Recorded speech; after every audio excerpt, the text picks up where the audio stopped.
Well, thank you all very much for being here. I'm incredibly honored by the outpouring of support from my caucus over, especially during what's been a difficult few days. And it's an incredible privilege to be selected as the Speaker Designee for the Republican caucus.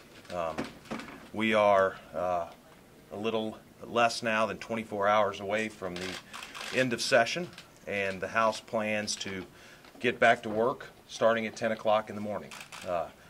Assistant Floor Leader Mike Searpoy will handle the floor leader duties tomorrow, and Representative Hoskins and I will be working together to run the front of the House. So we look forward to the opportunity. It's wonderful to have a united leadership team here with me. It's a pleasure to serve with each and every one of them, and I'm happy to answer any questions. Any lessons from what's been happening the last 36 hours that might influence you going forward? Joe, I think you always look for the opportunities to learn lessons in this building, sometimes good and sometimes bad.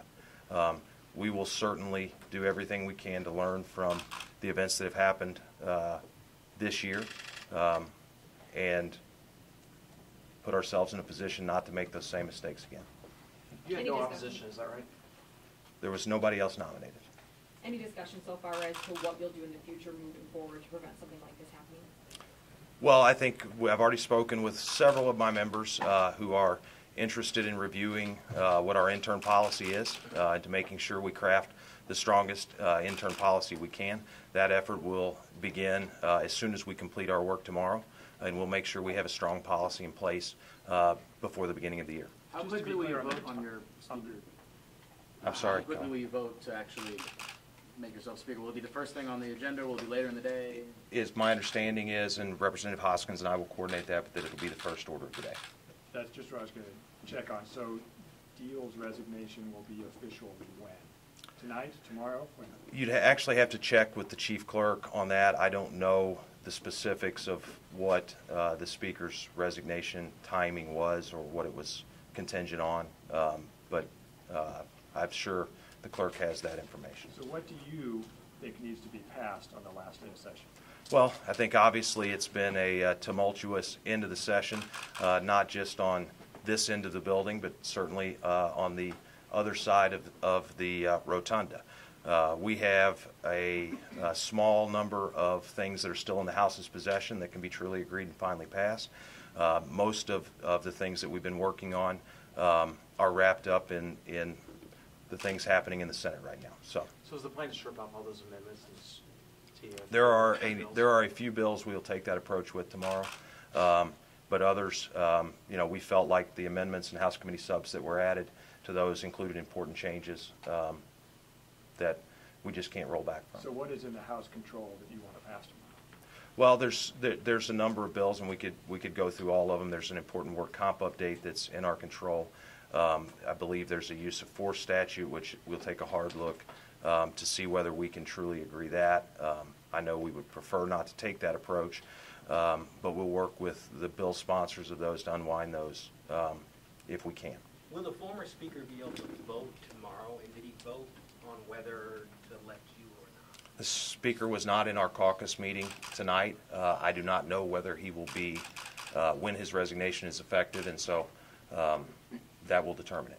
Is there a cultural issue here in Jefferson City? I mean, we hear rumors about similar fact patterns happening all the time around here. Yeah, Eli, I don't think the last 5 months have put the legislature and this public institution in a particularly good light. And it's my great hope that beginning tomorrow we can get back to work and focusing on improving that public perception. So that's going to be a priority for me as the speaker, and I know it's going to be a priority for our entire leadership team. Today a lot of Democrats said that they don't anticipate a lot of laws being passed over the next 24 hours. Do you think that that's incorrect? I do not disagree with that assessment. I think anybody that's been on the other end of the hall this week understands exactly what's happening down there. We are a bicameral legislature, meaning we need both the House and the Senate to get something done. So I expect tomorrow, compared especially to a typical last day of session, will be far lighter than it normally is. But Todd, your father was in the legislature. He came relatively close to becoming speaker. He also had trials of his own. What do you think it means that you now ascended to this position, and what do you think you're going to learn from his experience going forward now that you're going to be speaker for the next 3 years? Well, as I said earlier, I think particularly in my time in public office, I have taken to heart lessons, both good and bad, that you can learn from watching other people. Those are things that lessons that I'll take to heart and things that I remember. But I expect my dad will be very proud tomorrow.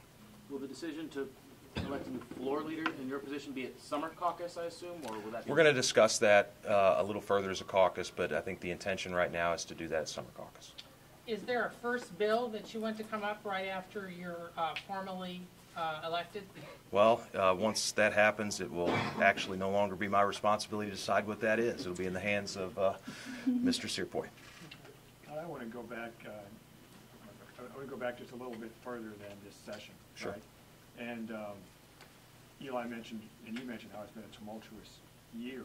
But if you look back over the past few years, Republicans have had a lot of things happen in your party, right? Sure. Going back to the Senate race with Todd Aiken and the unfortunate death of Tom Schweik earlier this year, and now John Deal's resignation. What sort of situation is the Republican Party in right now in Missouri?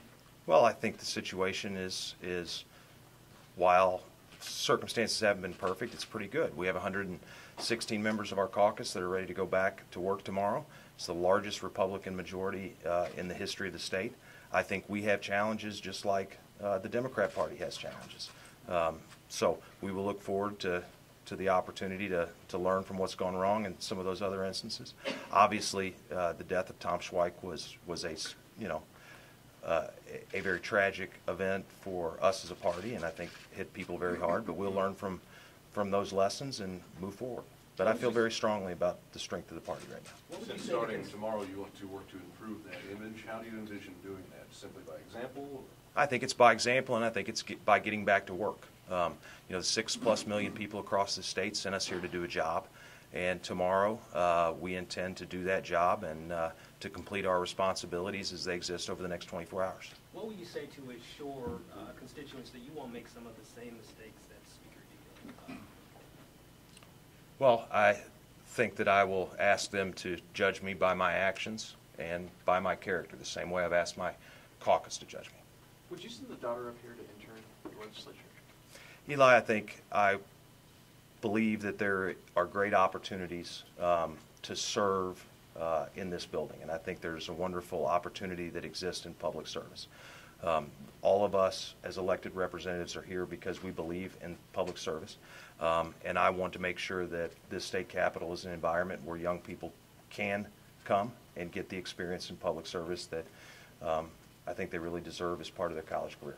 Is there anything you think you can do entering tomorrow now in your new position to try and get things off center on the other end of the building? Well, I'll go down and speak with leaders in the Senate as we've done throughout the week, but I don't have any crystal ball to tell you what's going to happen down there tomorrow. Knowing that this is a relatively light session as far as passing bills goes, is there anything that you would like to see maybe Governor Nixon call a special session for? Well, I think I disagree with the characterization that this has been a light session in passing bills.